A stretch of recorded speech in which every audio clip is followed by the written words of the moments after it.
Battlegrounds, a game mode that single-handedly saved players from the boring and mundane cycle of doing story content, grinding the arena, and doing alliance-related stuff. It's a mode that was supposed to save the game by finally adding a 1v1 element where players can show off their creativity, run into interesting and never before seen interactions, and add a new layer of competitivism to the game. The mode definitely delivered on all these points, but oh my goodness does it suck.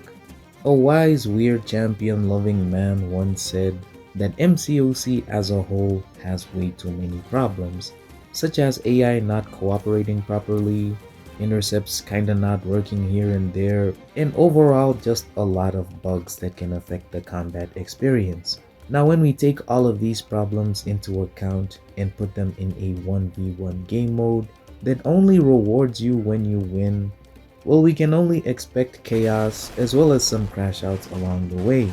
Other than that, however, I think the biggest reason for why BG sucks real bad is the fact that money determines the outcome of matches 80% of the time. Take a look at my roster real quick.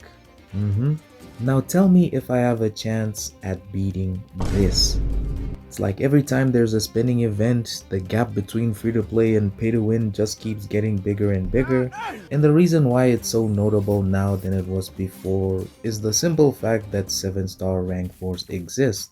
I think for now, as a free to play, the max rank 4s you can have is maybe 3 or 4.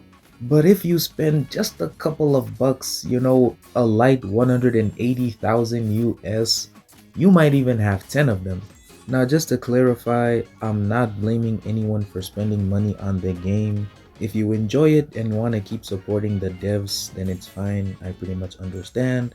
The blame here goes to Kabam. Who thought that this was a good idea? In order to do well in Battlegrounds, you first need to have the champion, which isn't even guaranteed. Then you need to rank them up to a decent enough rank. But the problem here is this.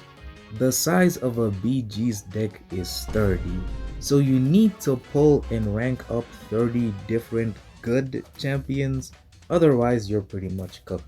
If you've made it to the gladiator circuit and your deck isn't full of all rank 3s, then now the solution that I have to this problem is pretty simple. Have all champions maxed out as trial characters so that the matches can be about skill instead of who has the thinner wallet. This will allow us the players to test new champions even if we don't have them in our roster, and also remove any excuses outside of actually fighting the opponent. If I'm facing someone that has 10 rank 4s and I lose and someone says it's because I have a skill issue, that kinda doesn't make sense, you know? The problem with it, however, is the fact that we're all gonna be choosing the same kinds of champions. If Onslaught's there, Serpent, Hulkling, pretty much just the standard Battlegrounds champions, then most matches are pretty much gonna be looking the same.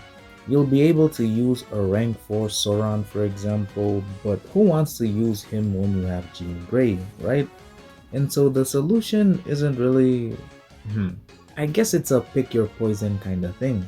Another problem to this solution is that players might not feel the need to rank up champions. You can pretty much start off on a new account and pretty much just grind BGs like crazy, and I can even imagine a level 20 account being in Celestial 5 or something like that, which might not be ideal for Kabam. BGs by design is made so that you can feel good about champions that you ranked up, and also to let you know that one of your champions might not be ranked up high enough. The more I think about it, it's kind of a positive having your own roster instead of a set one, but I don't know. Let me know down in the comments what you guys think. If you have any other solution in mind, do let me know down in the comments. Make sure to join my Discord group, the link will be down in the description. And yeah, I'll see you guys in the next one. Peace!